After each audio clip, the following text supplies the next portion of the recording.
welcome to the 2020 Mayor's Breakfast. Thank you for joining us this morning. I am Margaret Perot, the President and CEO of the Batavia Chamber of Commerce. I would like to first of all thank Mayor Shockey for taking time to present to us this morning. I look forward to hearing your extraordinary insights into the past, present, and future of the Batavia and Fox Valley area. Before we begin, I would like to recognize this morning's overall event sponsor, Northwestern Medicine.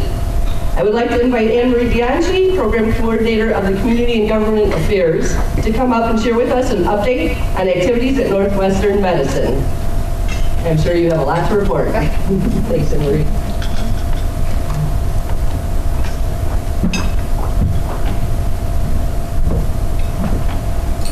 Good morning, everyone. Good morning. How can we not start this day amazing? It's almost 70 today and it's November. What a beautiful start.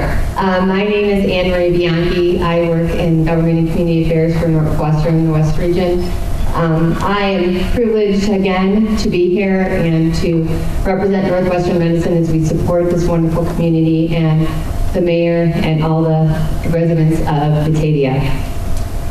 I just wanted to update you on a couple things and just note a few things from Northwestern Medicine. Last year, when we reported that the phase 1 of our new operating room construction was being completed, and that was the 9 operating rooms, 11 surgery bays, the new shipping and receiving dock, and some other things in the Delmore Hospital. Now we are just completed phase 2, which we converted those old operating rooms into recovery space and GI procedure rooms. So they're going to be brand new, better to service our patients and use our space wisely. So that will be opening up sometime in Thanksgiving. And then phase 3, the final phase, will begin in December and will be completed in summer of 2021. So lots of construction over there, good growth, and more services to provide to your residents. So we're really proud of that, and we're really excited of these new capabilities we can do at Delmore. The other thing I wanted to mention is I really want to stress getting your flu shot this year. I know that some people hesitate in doing that for whatever reason, but this year more than ever, all Northwestern Medicine staff and physicians are asked to get their flu shot for prevention, especially this year with COVID. We have had, COVID and influenza overlap. Some of the symptoms that overlap that look similar are fever and sneezing and coughing and fatigue. But one symptom that COVID has that our influenza does not have is that loss of taste and smell. So if you notice that at all, that's a good trigger for you to think that maybe you should get tested. But now more than ever, getting their influenza shots helps our physicians and helps reduce the hospitalizations in the hospital. And right now, our hospital rooms are very critical to keep available for patients that are in desperate need of our services. So I just encourage you to do that, protect you, protect your family, protect those around you.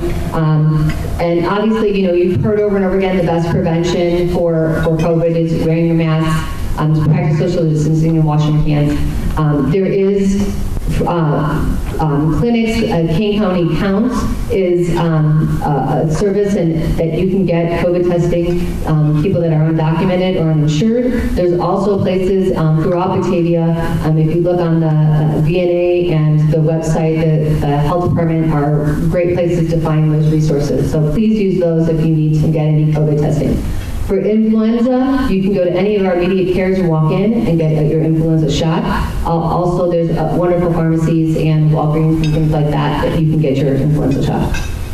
The last thing I want to tell you, and I did it lastly because it is from the heart, we are just so grateful that this community and the Fox Valley community was overwhelming support during the beginning of our pandemic. Delmore was infiltrated with donations of meals and snacks and PPE products and homemade face masks. Out of any of our hospitals, I will say Delmore was just inundated with this, and support and cards and banners I know this because I was very involved. I was working quite a bit with this area, and it was just an outpouring. And I cannot tell you how much it has lifted our staff during that time, encouraged our staff, kept them going when they were working 18 hours or longer. Just seeing patients, we're not knowing what we're dealing with. There was just so much community support, and I just want to thank the community of Batavia for doing that and for being a support to our hospital. It's been wonderful that our hospital has benefited, but also your community, because we were so blessed in that way. We were able to give back to the community and really reach out to the organizations in your community that need help and PPE products. So we were able to share that donations and those things that came in. So thank you, City of Batavia. Thank you, Mayor. Thank you, the citizens of Batavia that really came and rallied around our hospital. We appreciate it, and we are so proud to be in this community. Have a good morning.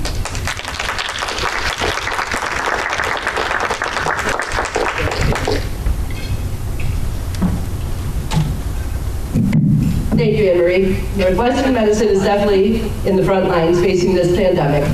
We appreciate all that you do to keep our community healthy and to take care of us when we are not. Northwestern Medicine is a Chairman's Circle, an enhanced member that chooses to invest in the Batavia Chamber at the highest level to demonstrate support for our community. Please notice this list of all of the 8 Chairman's Circle members highlighted on our Chairman's Circle banner: Northwestern Medicine, the Homestead, Patriot Heating and Cooling, George F. Law Center, BEI Masella, Orange Home Services, My Place Hotel, and D&M Home Improvements. We appreciate their investment. Please make every effort to support these businesses. I would also like to thank all of our sponsors of today's event: the Homestead, Drendel and Jansen's Law Group, BATV, and the City of Batavia. Your investment in the Chamber is greatly valued, and we sincerely appreciate your support.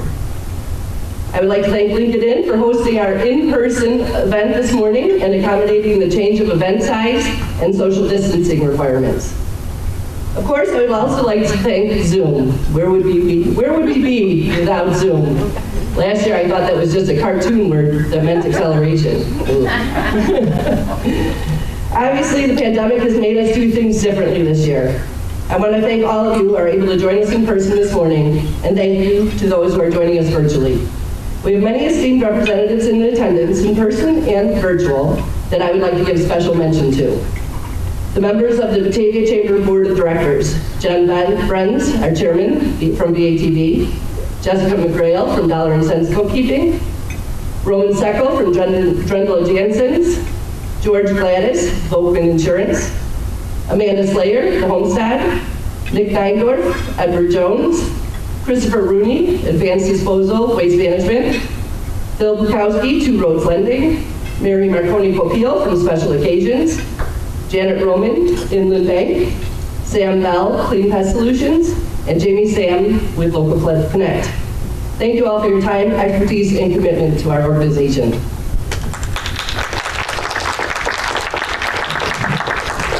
I want to recognize our current Chamber ambassadors, our members that represent us to the community and assist us with our mission: Kathy Barkai, Lori Biddle, Angela Birchfield, Mike Burke, Tammy Caltagironi, Jim Canella, George Gladys, Carrie Hosel, Georgine O'Dwyer, Kevin Laurie, Anita Malik, Laura Matter, Jessica McGrail, Angela Morris, Paula Mueller, Dave Peterson, Scott Russell, Jamie Sam, Carrie Siebold, Michael Schultz, Don Sinnott, Sarah Vogelsinger, and Jenny Zach. Both the board and ambassadors give their tremendous support to the Chamber, and I want to thank these individuals for their dedication to the Chamber and the future of businesses in Batavia. Now please help me recognize my partners at the Batavia Chamber, Shirley Mock and Patty Anselme. You guys are amazing individuals who can handle anything thrown at them at a moment's notice. I sincerely appreciate all you did for this morning, and I love working with you guys. I would also like to mention several groups with us this morning that play a significant role in making Batavia one of the best places to work, live, play, shelter in place, and quarantine. Please hold your applause to the end, but join me in thanking the city councilmen and staff representing the city of Batavia, including our city administrator, Laura Newman, Fire Chief Randy Dykey, and Police Chief Dan Ewell, our board members and staff of the Batavia Township, led by Lee Tracy, Batavia Township Supervisor, board member and staff of Batavia Public Schools, led by Superintendent Lisa Hitchens, and Board President Kathy Dremel, board members and staff of the Batavia Park District, led by Allison Niamella, and the executive director, and Patrick Callahan, the board president. Board members and staff of the Batavia Public Library District, led by George Sheets, executive director, and Joanne Smith, board president. Board members and staff of Batavia Main Street, led by Beth Walker, executive director, and board president Bob Hansen. Thank you all for your dedication and partnership with the Batavia Chamber. Now, it is my pleasure to introduce our featured guest, Mayor Jeffrey Schilke. Mayor has been the mayor of Batavia for 39 years, beginning in 1981. He is currently in his 10th term, the longest serving mayor in Kane County history. His accomplishments in our town have an impact on our surrounding area and are immeasurable. He is a key reason Batavia is as remarkable as it is today. It is truly my honor to welcome the Honorable Jeffrey D. Schilke, Mayor of Batavia, and the 2004 recipient of the Citizen of the Year Award. Thanks, Mayor. Thank you. So I'm going to publicly take off my mask here for the moment, just because I can be heard better speaking into the mic, and they got me all wired up, and we were afraid when they were wiring I was going to get the mask tied up with my wiring, so I got to look out for that. First of all, obviously I've been here many years and have done this a number of times. I will tell you, obviously today is perhaps the most unique set of circumstances that myself or any other mayor in the regions ever had to deal with as far as community issues. And in the case of Batavia, we, I think, are on the brighter side of the spectrum, if there is such a thing. Yesterday, as many of you know, I have some other roles in the region. I serve as chairman of the Chicago Metropolitan Agency for Planning's Council of Mayors, which is based in downtown Chicago, and we've been Zooming like crazy for the last 5 months. So I don't have to get down to Chicago very much. But as a result of that, yesterday I was invited to participate in a direct meeting with Governor Pritzker to talk about the whole pandemic situation and some of the things that were revolving around it. And prior to that, I had a meeting beforehand for an hour with Mayor Lightfoot and then, several of my other counterparts in the Chicagoland region, and we kind of pre-planned what the conversation from our end was going to be when we met with Governor Pritzker. The meeting with the governor, I felt, went very well.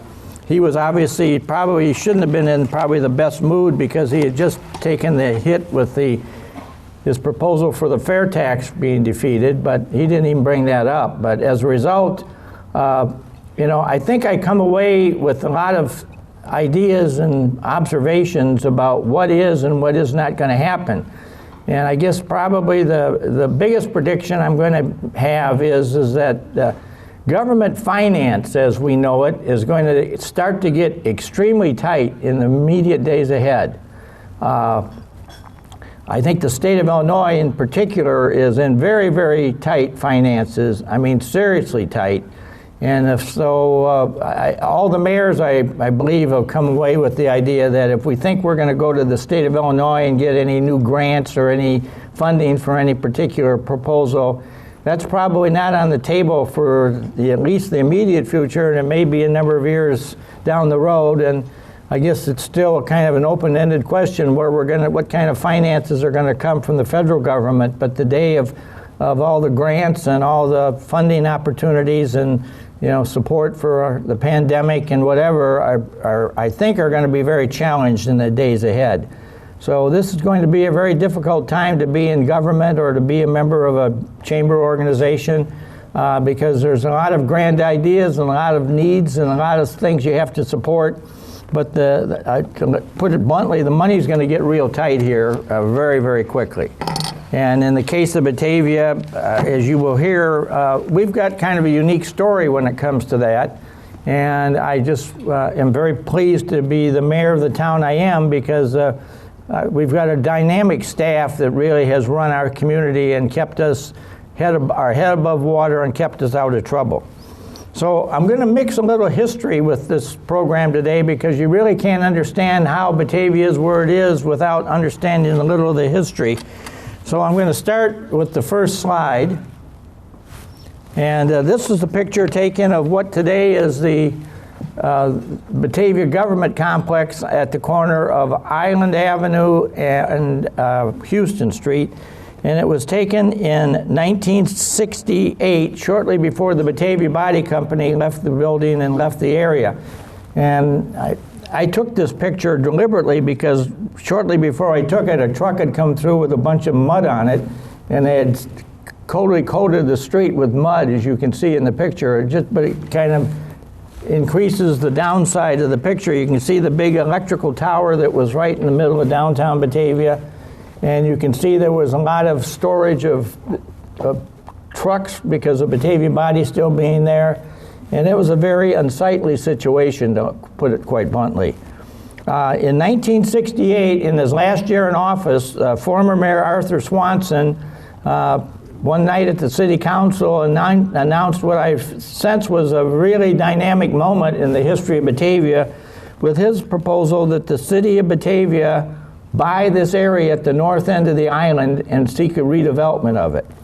And I will tell you, there was probably 5 people who were really key to this whole thing. One was Mayor Swanson, the other one was his successor, Mayor Robert Brown, who then was a member of the City Council. And the other 3 were Jim Hansen, who was chairman of the City Council Development Department and later was Kane County Superintendent of Schools. And the other 2 were Peg Bond, who the Big Pond Center is named after. She was chairman of our Plan Commission. And the last one was Philip B. Elstrom, who at the time was just a local printing company guy, but he later became chairman of the Kane County Board. All those people I just named are dead, but they leave a legacy of some stuff that really put Batavia on a very dynamic course that we have today. So let's go to the next picture. Okay, this is a picture taken in 1969 of Batavia High School from the air, looking from the south over Mooseheart. And as you can see, there was no Batavia out there beyond Batavia High School and the city's then West Side Water Tower. And that's a little bit off the picture here. But if we go back and take this same picture today, that is nothing but one solid mass of houses, basically, and townhouses and apartments. It's a great housing mix. And the point here being that in 1981, the population of Batavia was, in the census, was 12,574. And today, we don't know what the new number is, but our best staff prediction is we're someplace over 27,000. So in that 50-year period, we have probably doubled ourselves in population, more than doubled ourselves in population. And so this has added a whole new dynamic to Batavia. Let's go quickly to the next slide. This is the intersection at Fabian and Randall Road in 1989. Now that's not all that's 30 years ago, basically. And it basically shows what it looked like then. There was 2 farms there on the corner, which is the bottom of the screen here is in Geneva, where the Home Depot is today. And the rest of that is all, as you know, is all some type of development. And then there's obviously more development going west. So let's go to the next slide. Okay, this is one of the better pictures that we have of past history in Batavia. This was taken by the late member of the City Council, Bill Hamilton, and he got up in an airplane and took a picture of what it looked like when the Batavia Dam broke in 1974. And you can see that where the Depot Pond is basically been made an enclosed island of water, and then at the northern tip of what today would be the gazebo by River Rain, that all went land-based, and land came out of the water and you could walk over it. And you can see the Batavia Dam structure fully exposed there. And one of the issues we continue to deal with, there are two dams there. One that's made out of concrete, or limestone basically, that was built in 1860. And the existing dam, which was built about 1912, which the east side of it is totally broken away. So let's go to the next. So this is the dam as it looks today. Over at the east side where you see the buildings here, that's been broken off, and so there's a tendency for all the water to flow toward the east side of the bank there, because they dug that out and dug the river deeper in about 1870 when they put this together to be able to force the water to run under the Challenge windmill factory was the idea, and there was a lot of that going on. But today the dam is something that, there's a lot of community conversation about it as to what we should or should not doing. I will tell you that I think the dam eventually will have to come out. There's people that love the dam, but the dam doesn't really serve any great reason. The state environmental groups all want the dams taken out of the Fox River because they're impeding the movement of fish and wildlife up and down the river. And the other problem you have is that every time you put a dam in, if you've got a wastewater treatment plant above it, like we do with Geneva, which is right there on the east bank of the river there on Route 25, you have a tendency to whatever's discharged from the sewer plant has a tendency to start floating down the river, and then it gets to the dam and doesn't have the ability to go over, so it starts sinking down to the bottom, and so that creates some health-related issues. So there's a lot going on with dams. The City Council and the Batavia Park District have just reached an agreement that we're going to bring in Hitchcock Design, engineering and planning firm from Naperville, and they're going to do a kind of a redesign of that whole area up there so that we can have a better idea as a City Council and a Park District what we can do in the future to make this thing even more community accessible, whether that's filling in parts of it. There's a lot of conversation about building a causeway from the tip of the island to the west bank of the river, someplace south of the bridge, Fabian Bridge, and then allowing that to be a separate body of water from the river where you would be able to maintain the depot pond, because if the dam breaks again, we will immediately start draining the depot pond and it'll end up being a mud flat. And so the depot pond has become a valuable community asset as far as thousands of people visit it every year. There's hundreds of prom pictures, wedding pictures, 50th wedding anniversary pictures. There's all kinds of people come down and have their pictures taken by the pond.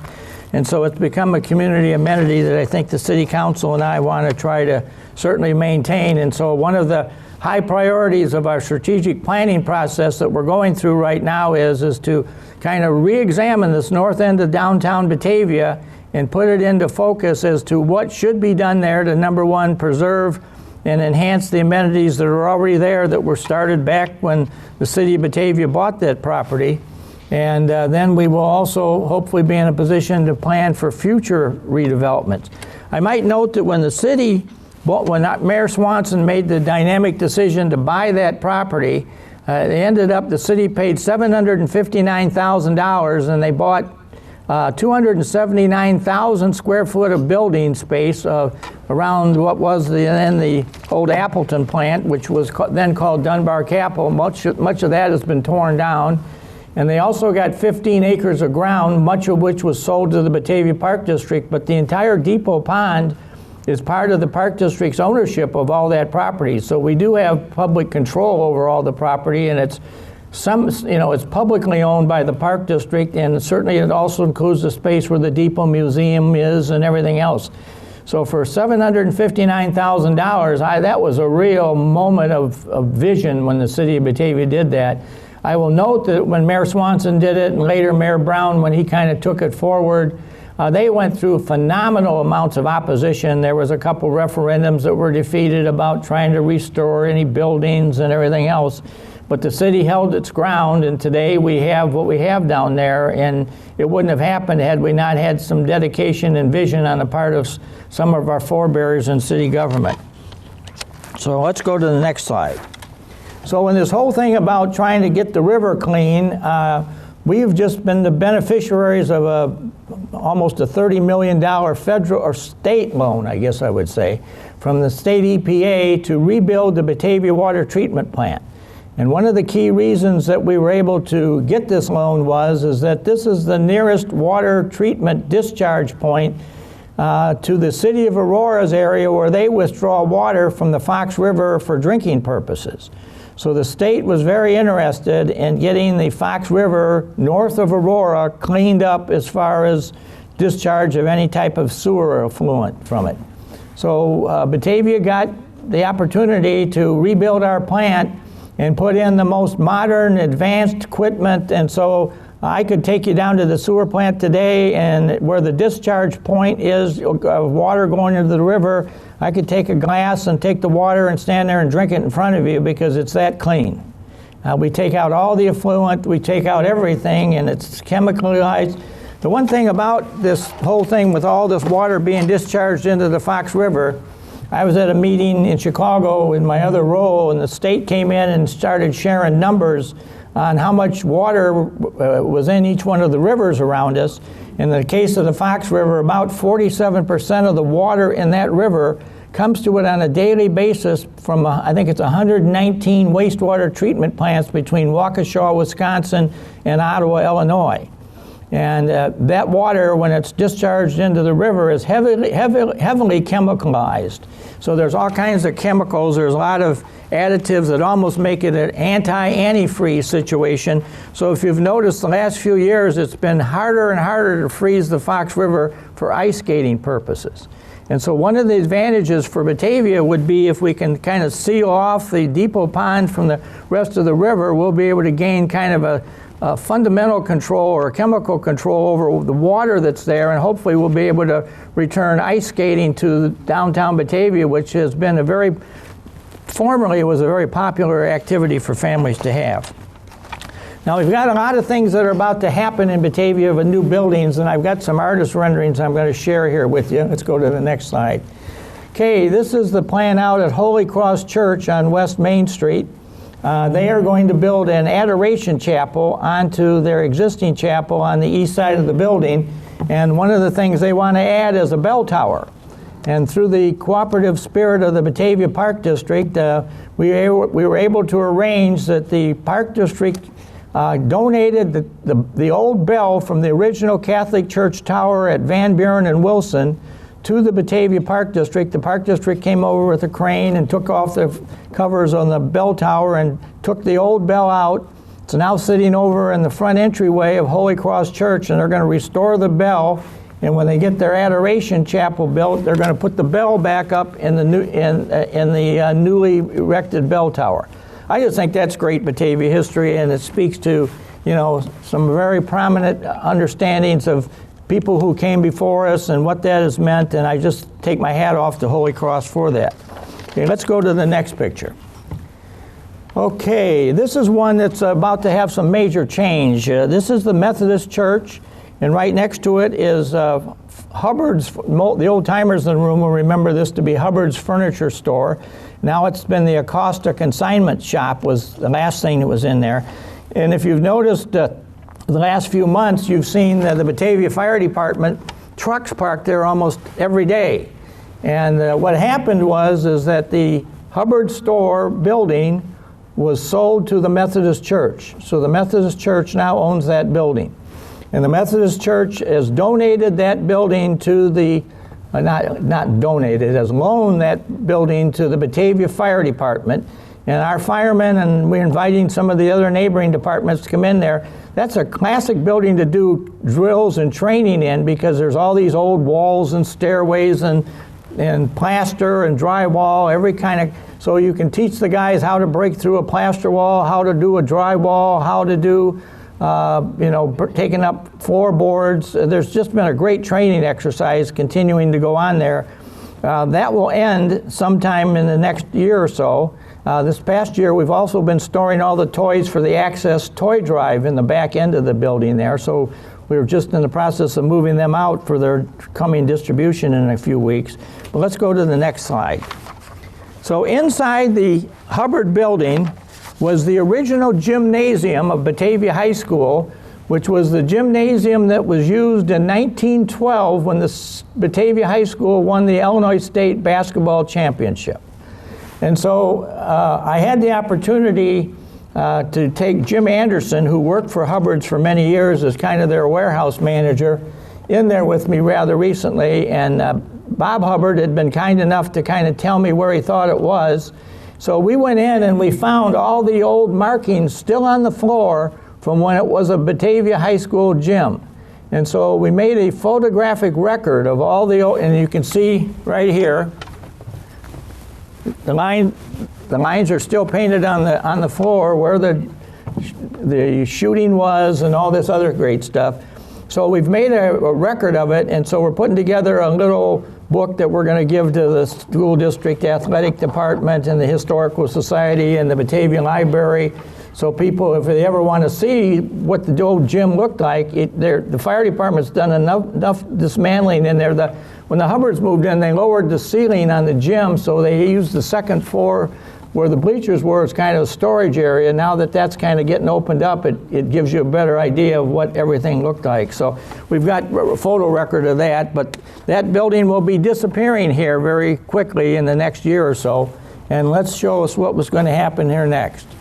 Okay, the Methodist Church is going to build an addition on to the back of the current church, to the north end of it, and that's going to be a kind of a meeting area. They're talking about a coffee shop, but one thing they're going to be able to do is put a chairlift right in the front of it, so that right now, if people who are in a walker or a wheelchair, they have a difficult time getting into the church sanctuary. This is going to allow them to come in at ground level from Batavia Avenue, where there will be a parking lot through the front end of it, and the building you see is going to be kind of at the back. And what's nice about this is that I am told by the Chicago Architectural Commission that they rank the Batavia Methodist Church as one of the top architecturally significant buildings in the suburban Chicago area, because it was all built in, they went out and gathered boulders in the fields around Batavia and built this, in the late 1800s. And so this was a building that has some significant history with it. And it's something that we should be very, very proud of. And once they get the Hubbard's building removed, it's going to open that up for a much greater visibility. Right now, it's kind of tucked in there between all the buildings surrounding it, so we're going to reopen that. As many of you know, this building also has kind of a unique national historical connection, because for 3 years, between 1915 and 1918, the minister there was a guy by the name of Reverend Fray Arnold Moon, who ends up being the grandfather of Buzz Aldrin, who landed on the moon. And so we've got kind of a unique national connection there. Let's go to the next picture. Okay, this is a picture of the C.B. Conde House over at 210 North Washington Avenue. And this house was built by Cornelius B. Conde in 1845. And he moved himself and his families in there, and then in 1849 he left town for a year or two and went to the California Gold Rush, but he left his family in town. And then he came back, and then he handed it off to his family, and at the beginning of this year, in 2020, the last member of the Conde family left this house. So the same family had lived in this house for 175 years, through 7 generations. And again, the Architectural Commission came out and wanted to take a walk by this place and take some pictures, because they think this may have been the longest continuous house in the Chicagoland area that was built and lived in by the same family for 175 years. Now, this has been recently put up for sale, and we've got a meeting Monday night of the Historic Preservation Commission, and the new owner, we're hoping, is going to come to the meeting, and we'll have some conversations about what's going to happen here with this property. But this is a kind of a unique little historical story in itself on Batavia. So let's go to the next slide. So I apologize with the quality of the picture here, but this is just intending to show you the east bank of the Wilson Street Bridge. And I wanted to use this to illustrate that the Wilson Street Bridge is another very unique story in the community of Batavia, in the fact that about 87% of the cost of that bridge and all the other things that surround it, this walkway that's on the east bank and the pedestrian bridge to the north, was 87% funded by the state and federal government. And one of the nice things about this, when this happened, we happened to have in downtown Batavia at the time the office of the Speaker of the House of the U.S. Congress in the person of J. Dennis Hastert. And he was very supportive of this, and as a result of that, at the end of the day, there was probably near $17 million spent on this bridge and the pedestrian bridge and the walkway and everything else, of which there's very, very little of that on the tax bill of any Batavian, because so much of it was paid for by the state and federal government. Let's go to the next slide. Okay, this shows the walkway on the east bank of the river, which also connects into the bike trail. And some things we've done rather recently, we have hopes that when we get it up to the bridge, instead of making everybody pick up their bike and carrying up some stairs, we'll be able to let it go straight up on the banks of the Fox River to the north end of what becomes the old Challenge plant. And so we'll have a continuous bicycle ride way through there, and we'll be able to totally take all the bicycles off of the River Street, keep them out of the farmer's market, and certainly keep them out of the intersection at River and Wilson. So that's going to be a major enhancement. So let's go to the next slide. Okay, this shows from the City Hall looking on the other side of the river, which is the site where Larson and Becker used to have their plant. And thanks to the city having a tax increment financing, or a TIF district, a few years ago under the leadership of Bill McGrath, when he was city administrator, we were able to acquire this property from the Larson and Beckers, and we had all the buildings removed. And the beautiful part about this is that when we bought their property, we bought both sides of the street. And so if you look across the street from where our parking lot currently is on River at Spring, there's a bunch of vacant areas or whatever. And I think that the city's, and I'll probably be not the mayor when this happens, but the city's long-term plans will probably be that they will take where the existing Larson and Becker parking lot, as I call it, is located, and they will move the parking across the street to the vacant area, and then allow for the Larson and Becker property to be some kind of a new swift development that will have probably some types of retail users on the first floor, offices, and then there'll be some probably condos above it. That'll be a very popular place to do something like this, because the river view at this location is very dynamic. Okay, let's go to the next slide.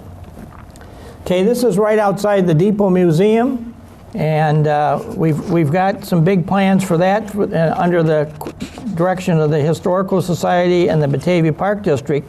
But I wanted to show this one because this shows the Quarry Stone Pond building, which was part of a TIF district, and along with Waterford to the north of that, which was also built because it was in a TIF district, because there was a lot of site preparation that had to be paid for that we were able to use to do that, to get that area redeveloped.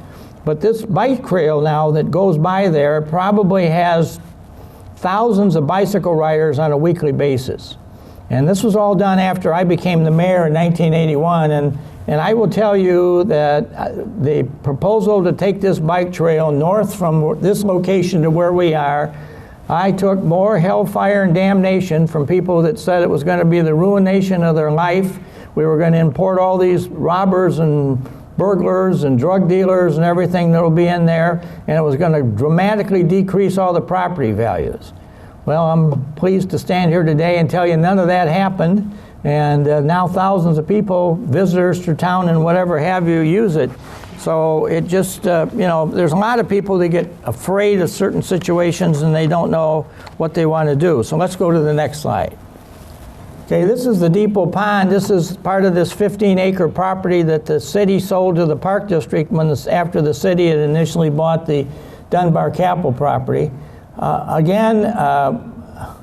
I can't say enough to what happened here. We had the development of the Batavia Riverwalk, and there was, Charlie Gillenwater was chairman, and Stephen Britta McKenna were very active in it, and there's a whole bunch of people that should be named if you're going to talk about that. But this got built, and this has been really a dynamic attribute to downtown Batavia. And included in this was the Peg Bond Center that nobody knew that was going to come, but Peg was one of them that was very chairman of the Plan Commission when this idea got put forward. And she was a believer in what she espoused, and so when she died, she left the money to build the Peg Bond Center. And so now we have the band shell and the meeting room, and we have literally thousands of people going through that on an annual basis. And then behind it is the River Rain Retirement Community, which is 85 unit of senior, federally subsidized senior housing. Well, that had been started before I got elected mayor, but it hadn't been finally approved, so I got to be involved in that. I will tell you that met with massive opposition from a number of people who said, oh, this is going to ruin downtown Batavia, and we're going to import a bunch of people that will go around and shoplift and armed rob us and whatever. Well, that never happened. And I can tell you that I can now sit here, and having lived in this town all my life, I can think of dozens and dozens of lifelong old-time Batavians who have been able to sell their house or whatever and move into this place, and for the last 35 years have lived out their lives in great dignity and security because this has been there. So again, another place that people got all excited about, and we I think made a true believer out of everybody when it was all done, but that really has been a really nice addition to the community. Okay, then we have a new sign just gone up.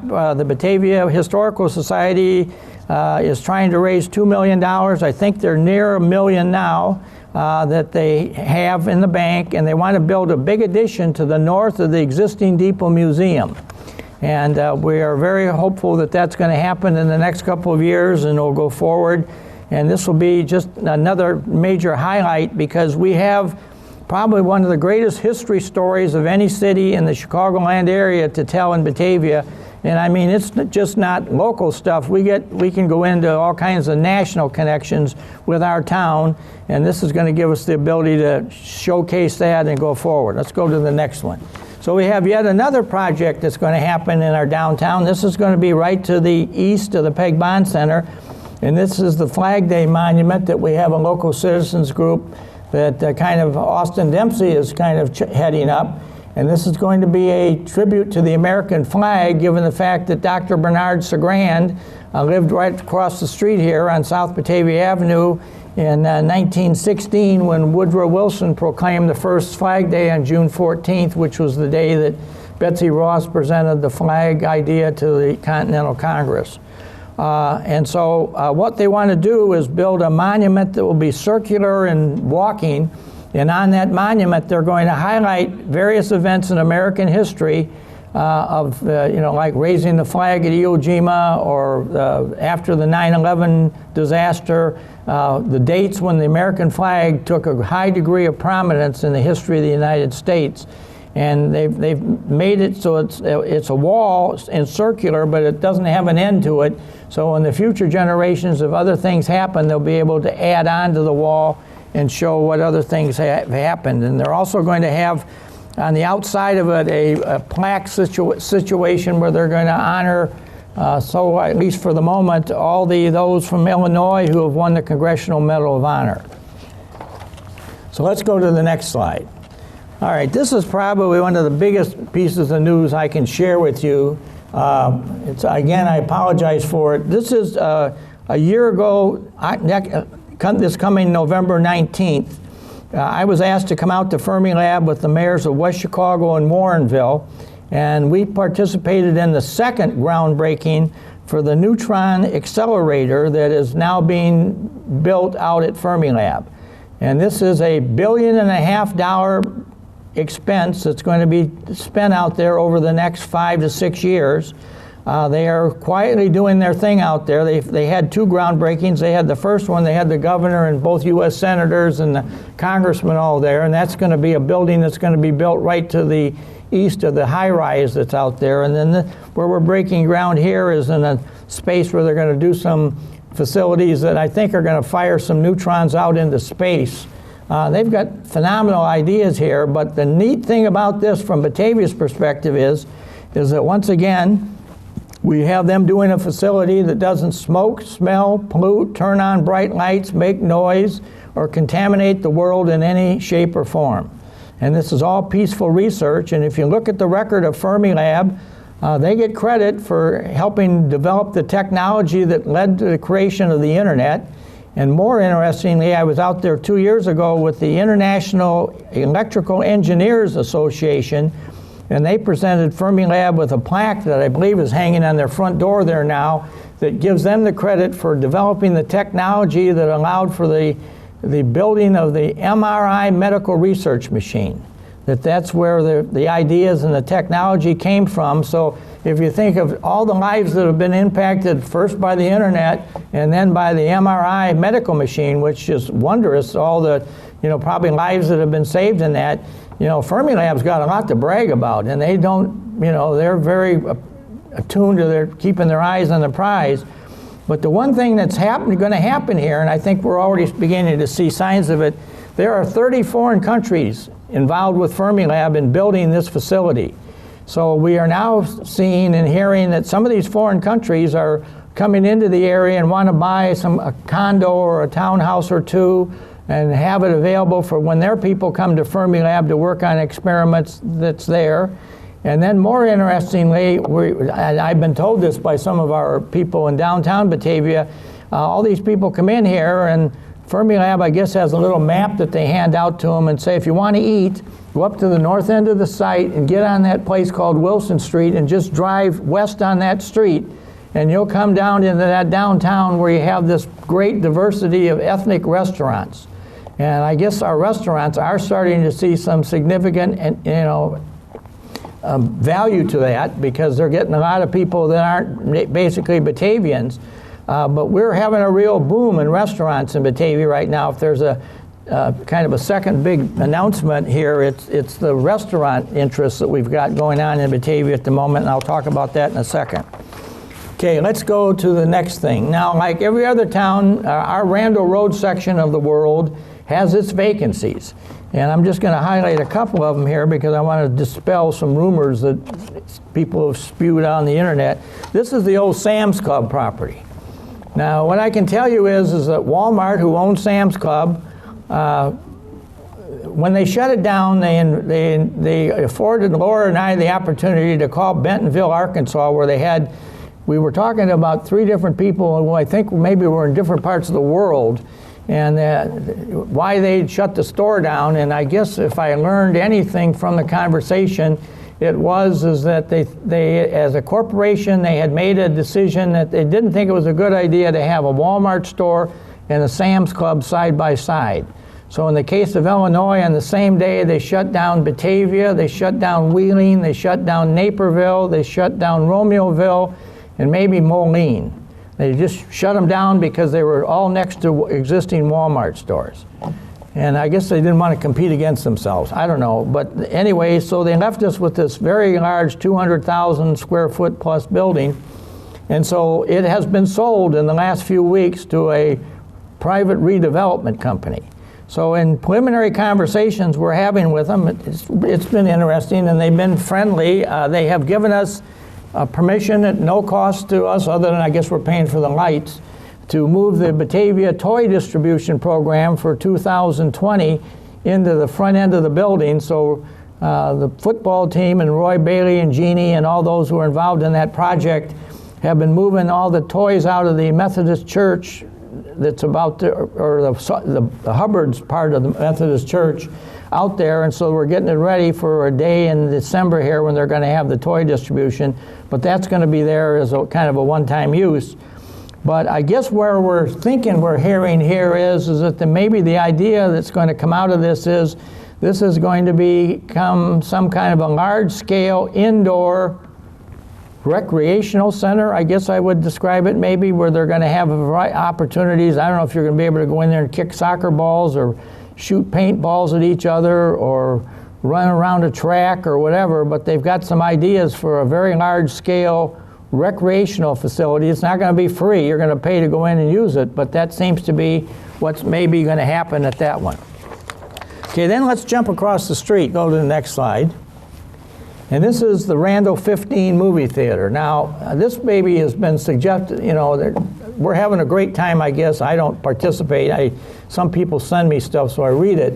but on the internet about, well, nothing's going to happen here and whatever have you. Well, as we all know, there's been a real kind of downtake in the movie world at the moment. A lot of the movies or companies have closed theaters. This one, I can tell you, when it was shut down, they had just finished building the IMAX theater onto this thing, which is a unique feature in the movie business. They were in the process and had talked to us about taking out the pinball machine area that they had in the movie theater and turning that into a kitchen for a restaurant. And they were going to change out all the seats in the movie theater so that the back of the seat would have a drop-down tray on it, and they were going to have waitresses in there serving you food. So, and then right before they closed, because of the pandemic initially, they had spent thousands of dollars rewiring the place. I mean, they rebuilt the entire electrical system in this building. And before all that, they had told me on several occasions that they really liked this location because this had one of the strongest movie centralist locations in the Chicagoland area, where between being in the Tri-Cities, the Batavia, and even St. Charles, and having Mill Creek and Blackberry Township to the west of us, you had a lot of people with money. And that's a very common thing that you hear in the Tri-Cities today, that you want to get your business in Batavia, Geneva, or St. Charles because there's a lot of people in those towns that have money to spend.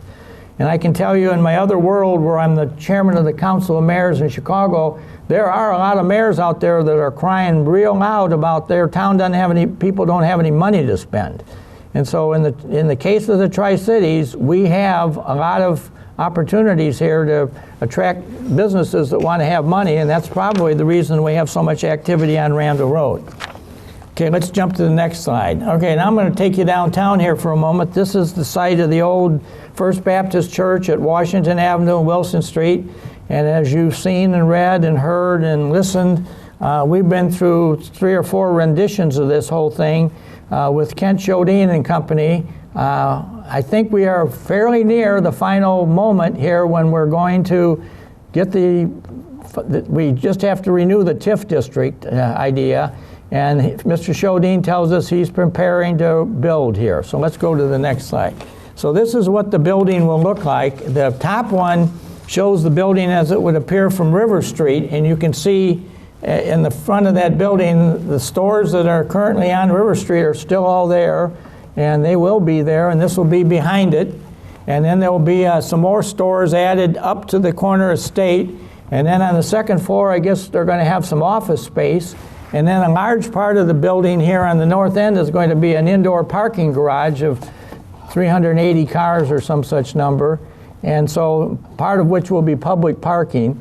And so the reason I've been a supporter of this, and I continue to be, and the reason I am is that if you study the history of this type of development in other nearby communities, and I'll name Elmhurst, Downers Grove, and Western Springs as classic examples of doing this exact same thing, what this has done for them, especially Elmhurst tells me, is that they built a 12-story building in downtown Elmhurst, and one of the reasons it was successful is the fact that towns like ours reach a point when suddenly there's no more room to grow.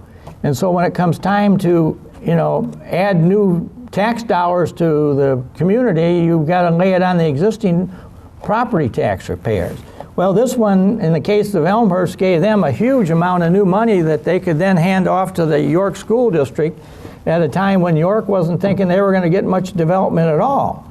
So it really is good, and I guess buildings like this, most of it will either be apartment or condo, will attract, and I've had a number of Batavians of older age come and talk to me about when's this going to get done, because I want to buy a unit there, because then I can spend 3 months down in Florida, and I can go to my daughter's house in Colorado for Christmas, and I can just lock the door and leave and not have to worry about anything.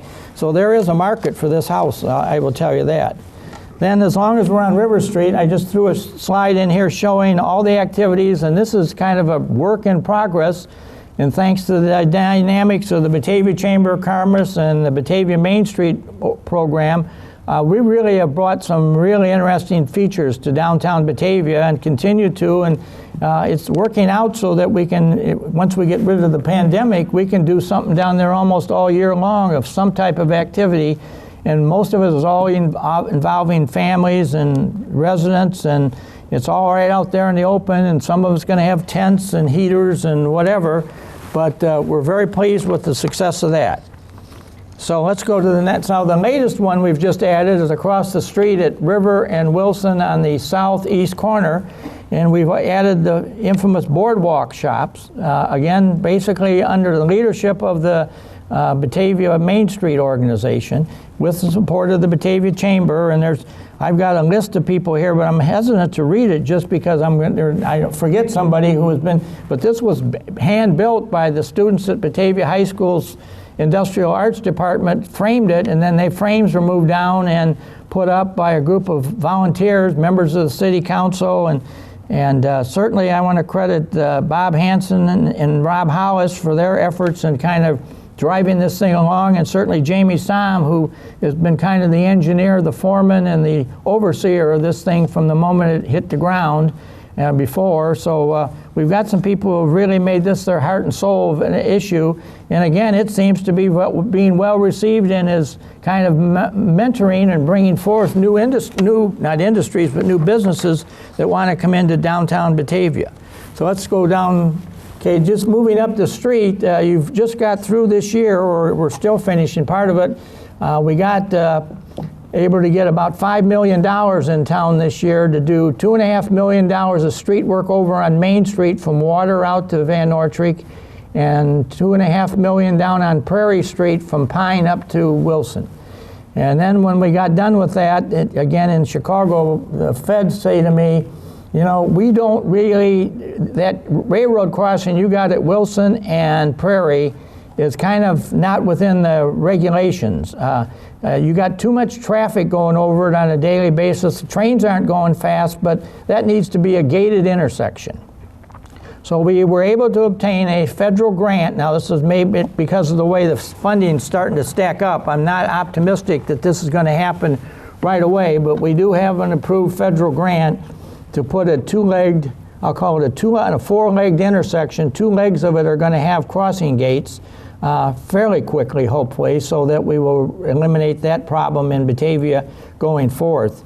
But I'm sure everybody here has been through that intersection many times, and you've probably been stopped by the train. Train generally comes no more than once or twice a day, and it's very slow moving because the only place they can go is to the Batavia and West Chicago industrial parks, and then they have to turn around and come back because there's not a connection to the UP line like there used to be. So that's just the way it is. So let's go back, jump back downtown, and here we have Riverside Pizza, and then Daddy-O's Diner, and those are two of our restaurants who are fighting the great battle right now to keep customers coming in with carryouts. And this, of course, is in the former Walgreens store because the new Walgreens store was just built across from the parking lot. We all know that. Let's go to the next slide. And then we have a new restaurant coming into downtown Batavia, and I can talk about this one because they're literally down there doing it right now. In the old Aliano's restaurant at the south end of, at the corner of Houston and Island Avenue, two ladies who own a restaurant in Springfield have come to Batavia, and I think there's some family things going on up in this part of the state, so they wanted to get closer to some stuff. I think they're leasing out their restaurant in Springfield to some other family members, but they're coming into Batavia, and they're building the Windmill Grill and Pizzeria. And they've talk about gutting someplace. Let me just tell you, they've been inside that building, and if you were in there previously, you're going to go in there now, you're not going to recognize it because it's going to be a whole new operation. But we're very pleased to have them come into town. Let's go to now we have another one.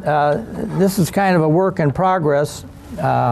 Enticing Cuisine has moved itself out, and they've moved up to the old Columbia Park on North Washington Avenue, where it's going to allow them to have a banquet hall, which I'm sure will be utilized because they have a great reputation. Jason has a great reputation for the quality of his food, but he's going to move up there.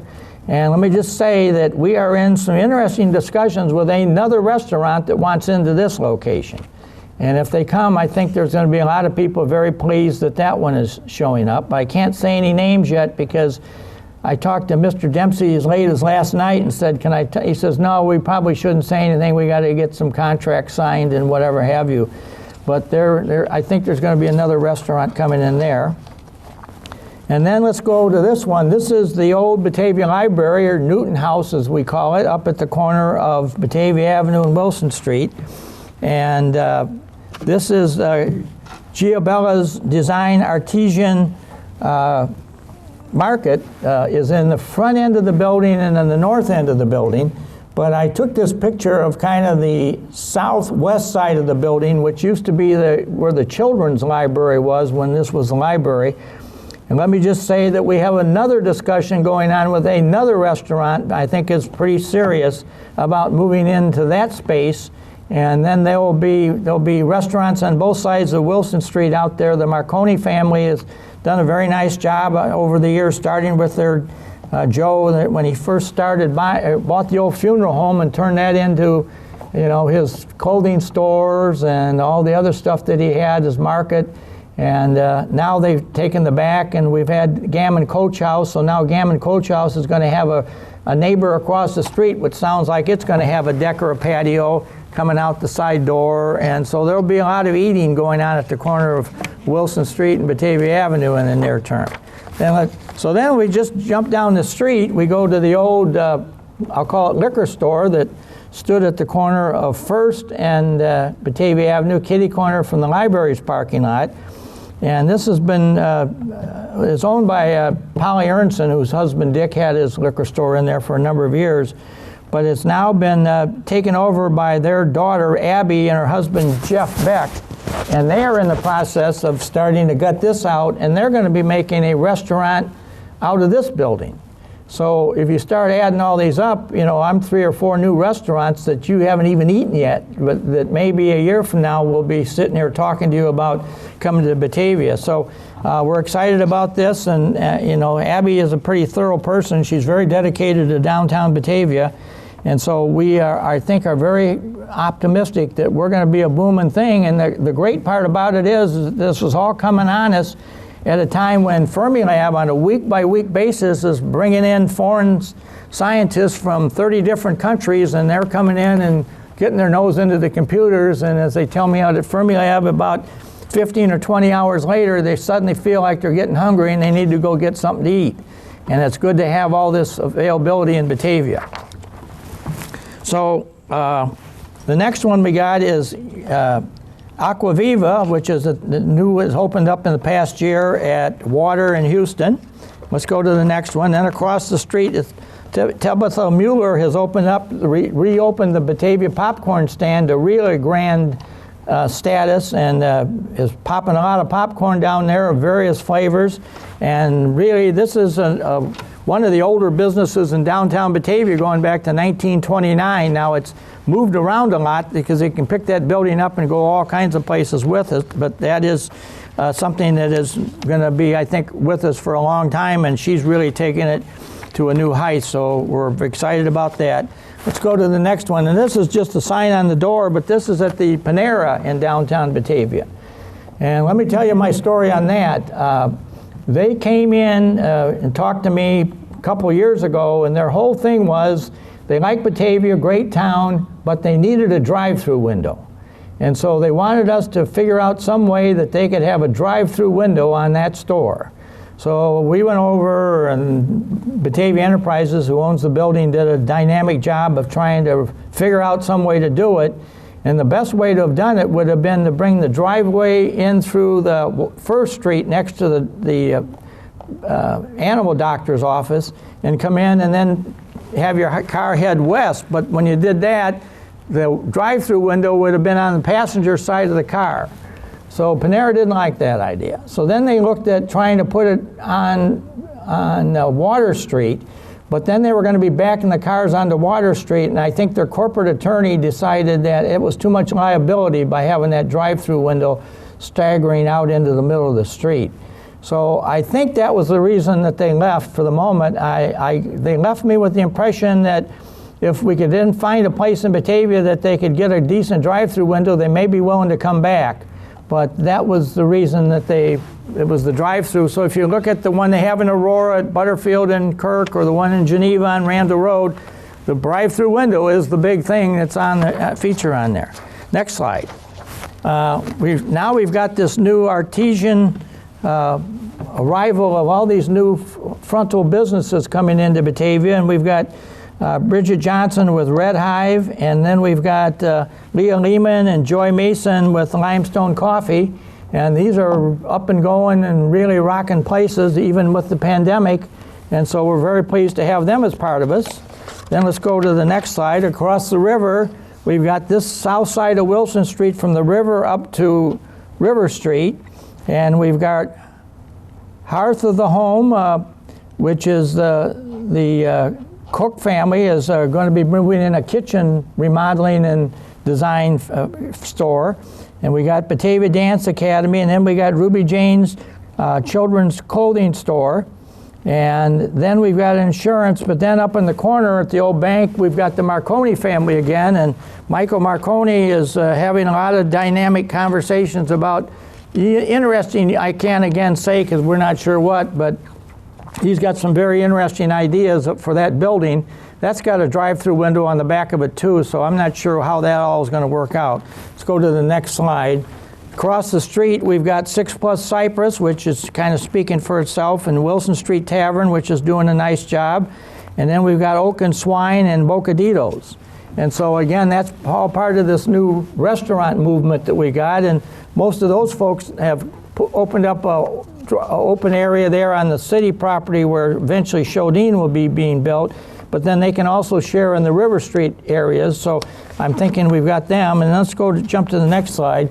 This is the construction on South Batavia Avenue, which is going on as we speak, and we hope to have this kind of put back into public use function here pretty quickly, because we've got a whole bunch of neat little facilities of businesses down there of hair care and Beards Guards and West DuPage kitchen furniture and Wolf Wash and Charlie Fox's and Batavia Dental and Coast Hair Salon and Jada Carlo's hair salon, and we've just got a lot of great stuff. Scott Queen, so that'll be coming back. I guess we're now wanting to call that the what? Corridor, the corridor, yeah. So then if we jump out to Randall Road, we are being told by Menards that they're going to build additions onto 3 different parts of their building, and they're going to build so much new building onto that building that they had to go, let's go to the next slide quickly because we're getting short on time here. They bought the property across the street right to the east of the Raising Canes, and they're going to be putting in a very large professionally manicured retention pond there, and they're going to take all their water because they're going to use their retention pond over there now for their new expansion. And so they're going to put this there. And then I was talking to Austin Dempsey yesterday, and he tells me he thinks there's another deal going to pop for the area to the south of Raising Cane's. So we think that there's going to be some more activity there. And let's move to this is the current vacant bank up near the corner of Fabian and Randall, and it's now been bought by First Midwest, which is out on, or First State, I guess we call it, out at Wilson and Randall, and they're going to be moving up to this location, and they're going to open November 14th. Then we go to the next slide. This is the newest addition to the Suncast building in Batavia, which makes this the largest factory in town. And they make a lot of different lawn and garden equipment for Walmart and others, and nice company to have in town. And then let's jump back over to the west side, and this is Hearth and Hammer, and this is our candle maker that we've got right behind the West Side Business District, and she's got a very dynamic business going in there. If you need any candles, that's a good place to stop. And then going out onto Randall Road, we've got the Windmill Manor, which is 75 units of senior living housing that's right behind the Walmart. And then across the street from that, we have the Landings, which is going to have 142 units, which will be opening probably, they're going to, I think, start showcasing themselves here pretty quick here around the first of the year. But this will be, I will describe this as kind of an upscale senior living community. And it's very nice, and it's delightful people to deal with. And the guy that built it came in and told me how much he was spending to build this. This was a huge investment. Let's go to the next slide. This is over at the corner of Walnut near Harrison. And this is a sidewalk that I'll give credit to the Second Ward Alderman Alan Wolf and Marty Callahan that got built. And this, because this was an old railroad right-of-way that goes down to right next to Gustafson School. And when the right-of-way was built, they took out the railroad tracks that were there because they weren't used anymore. But let's go to the next slide. This is the property across the street, which is where the old Sycora greenhouse used to be. And the railroad track went right next to that for the reason that the Sycoras had a very professional growing operation there. And they were the supplier for many of the flowers used in the Rose Bowl parade. So in early December of many years, they would bring in these railroad cars and sit them on Walnut Street, and the Sycoras and the Klein family who ran that would run out and pack them full of roses, and then they would run them down to Aurora and put them on the Burlington line and go to California with it. So I'm hoping that if we get a redevelopment there, we'll get a plaque there that says this is the site where the Rose Bowl flowers were growing. And then going over to the east side, this is Prairie Commons, and this is 242 townhouses right next to Fermilab. And I think some Fermilab interest has already been in there, but these are selling out pretty rapidly. And this is probably going to be the last big residential development on the southeast side of Batavia, because we're kind of running out of land. But we're right next to Aurora at this location. Okay, the next one. This is the one of great question. This is the old Furnace Electric property on Van Noordtreek at McKee Street. And it's been vacant. There's a big story with it. I'm not going to get into that. But this right now, we think it may be coming on the market in the next year or two. But right now, it's not all owned by the same people. There's a Batavia family who owns a great large piece of this, and they were leasing the property to Furnace, later Siemens. And so there's some property ownership that's there, and there had to be some, when Siemens part of it, they had to do some cleanup, which has all been done, so it's a right piece. The city has rezoned the property for residential use, so we'll see what happens, but that's kind of the plan for that one. And then going over to the east side, this is the corner at Fabian and Kirk Road, and there's 80 acres right on the corner, 40 on the southeast corner and 40 on the southwest corner. In the southeast corner, the land is owned by Aldi grocery stores, and the southwest corner is owned by Joe Keim, and Joe Keim's telling us he's ready to sell it. And then let's jump out here. This is out on West McKee Street, right behind Wolcott and Trent Drives, and this is the old Landmeyer farm, as we called it. There's some cell towers out there. You can see them in the picture. And we are in the discussions right now of well, first it was MI Homes, now I guess it's Pulte wants to take this and open up a residential subdivision, and we're still having discussions with them about how many units that were going to be there, but it's well over 100 more houses will be put there. And then over on jump over to the east side again, this is over on Pearson Drive in the industrial park, and Northern Illinois Construction, I guess they call themselves, Northern Builders. Has bought this piece, and they're going to build a 207,000 square foot industrial building for subleasing. And so you can see there's a bulldozer sitting there. They're just about to start construction. And let's go to the next slide. Okay, we've got a lot of beautiful trees in town this year. And I just took this picture to illustrate because we've had a great season of color. But the one thing we've got is that in about 1953-54, there was this thing called the Dutch elm disease that came through Batavia and raided it, and all the trees had to get cut down. So Batavia at that point created a tree commission. And Frank Sopp, who's our city arborist, now tells me that he estimates that between the new construction that we've required every new house to have at least one tree, and what the tree commission did back then and what they did now, these trees that were planted after the Dutch elm disease are now nearing 65, 70 years of age. and they're getting old. And so they're starting to crack and fall down. And so this next picture shows you what happened to us on Union Avenue a couple weeks ago when one of the old trees came down on our electric system and really gave us all kinds of problems. We were there for 2 days shutting people's power off on the southwest side of town because of having to rebuild. I mean, this did massive damage to it. And it's just all these old trees are getting old and they're coming down, and I don't know what the answer to that is necessarily. Here's the new map they put out of downtown Batavia, and I think we're giving some of these to Fermilab. Right now the map says we got 25 or 35 restaurants in downtown Batavia.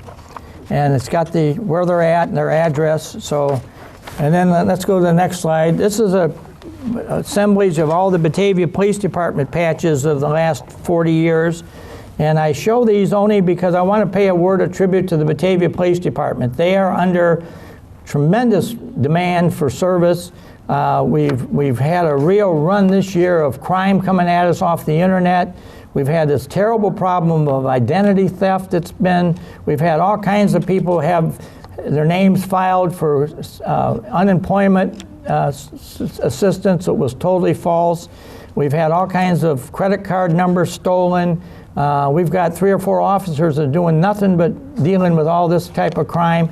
Then we've been hit with a whole bunch of issues of mental illness, drug abuse, alcohol abuse. We've had to hire Association for Individual Development to come in with crisis counselors now because we have such a big demand of that. So we're really under pressure. And beyond that, of just trying to maintain our presence to keep the bad guys out of town and solve things that are going on. But we really use our police department to the fullest extent, and it's important that we have them. Next slide. And I'm only showing this with my picture in it because, Laura, this is the moment when we got classified as a Insurance Services Office Class 1, which meant that we now have the best fire insurance rating in the United States of America. And there's only several dozen fire departments in Illinois that have this rating. We got an ISO Class 1, so that should have a positive impact on people's house insurance and on business insurance. And then I'm just going to put another plug in for River Street because the dynamics of the moment are we're looking at other things to do down there, and we'll see where we want to go. And part of our strategic plan that we've just agreed upon is to focus on downtown redevelopment, and whether it be River Street or the Shodine project or a number of other things that are happening. Downtown Batavia is right now probably at an all-time high. And I just want to share a couple of good stories, and then I'm done here. Let's go to the next one. This is Chicago Export Importers, which is out in the industrial park. And this is owned as a foreign ownership, but the folks that own this have some direct connection to face masks. And so the owners called me and say, we would like to make a donation to the city of Batavia. So let's go to the next slide if you could. So they came down. This is Deputy Chief Autenreef from the Batavia Police Department. And he is receiving they gave us 4 cases of face masks for the fire and police department. So we have them in the ambulances, we have them in the police cars. So if we get into a situation, anybody needs a face mask, we got it, and we got it free of charge from this Batavia business. So I just wanted to commend them.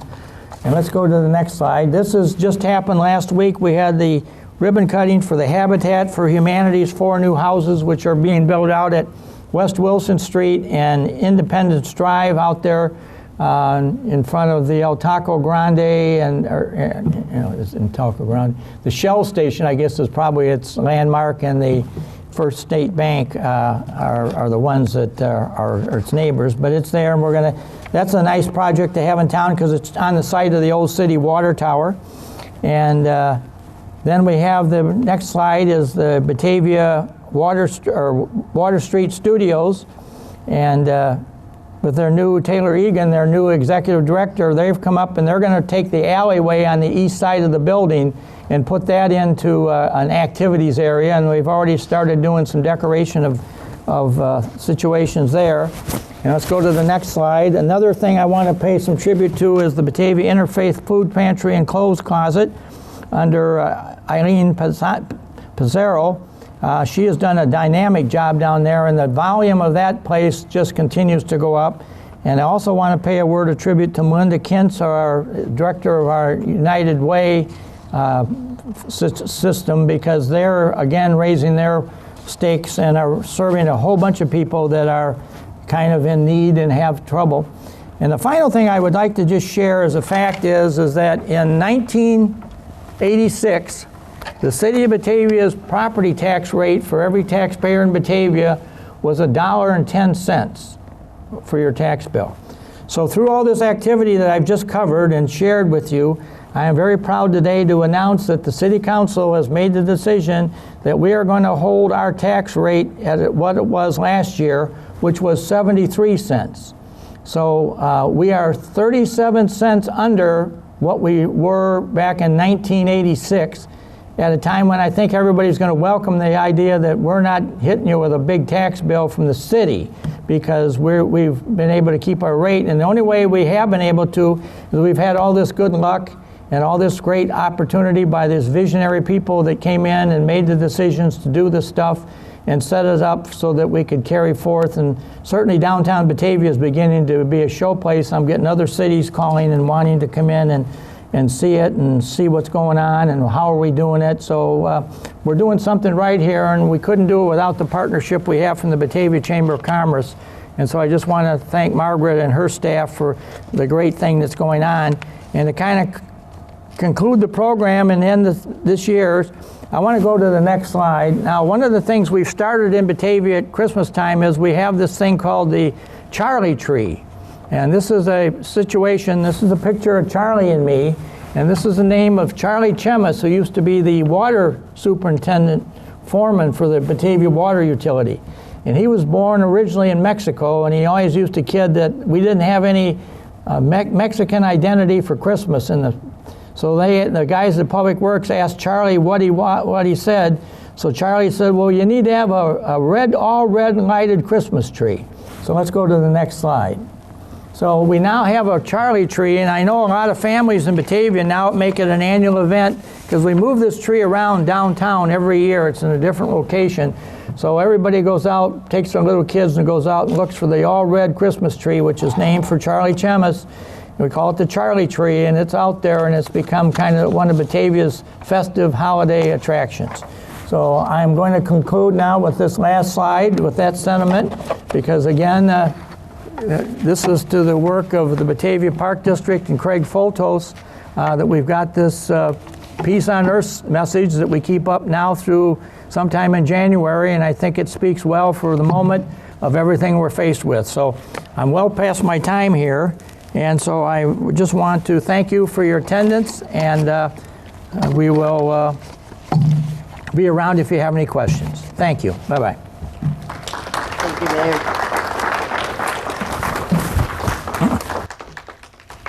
Thank you, Mayor Shoki. It was an excellent, informative presentation. Once again, we have an amazing town that is strong and resilient, and we know it's no easy task to pilot during these times, so we appreciate your excellent leadership. I do want to apologize to those on Zoom that we had some technical difficulties. Hopefully you were able to pivot over to YouTube. Thank you, Jen Brenz, for your leadership and your sponsorship with BATV. We appreciate your help. I want to, before we depart, I want to let you know that the Chamber is accepting nominations for the 2020 Citizen of the Year. So if you know an excellent resident who has made positive impact on our community this year, please submit your nomination letter to me at the Chamber. We are going to celebrate the Citizen, we'll announce the Citizen of the Year, the winner, after Thanksgiving, but we will celebrate our honor in May of 2021. That's when we will host our Inspire Award. I want to let you know the Chamber is collecting items for the Batavia Toy Access Drive and Batavia United Way gift cards and unused unopened toys at the Chamber office. I also would like to let you know that the Chamber is investing $5,000 into our local economy by sponsoring a 50% donation of Chamber bucks. So between November 16th, or following November 16th, until we cap at $2,500, we will double the purchase of Chamber bucks. Each person is allowed to buy $50 worth. So we're excited about that. Please remember to support your local restaurants on ordering food to go. Refer to Batavia Restaurant's drive-through and curbside delivery document that is listed on our chamber website to know how to grab your favorite food. As always, please follow us on Facebook and check the chamber's website, bataviachamber.org, to register for our events, sign up as a business or a community member, and find other pertinent information. So now I'd like to wrap up this terrific morning. Thank you, ladies and gentlemen. Enjoy the beautiful day outside. Let's go out there and continue making Batavia a great place to call home. Thank you.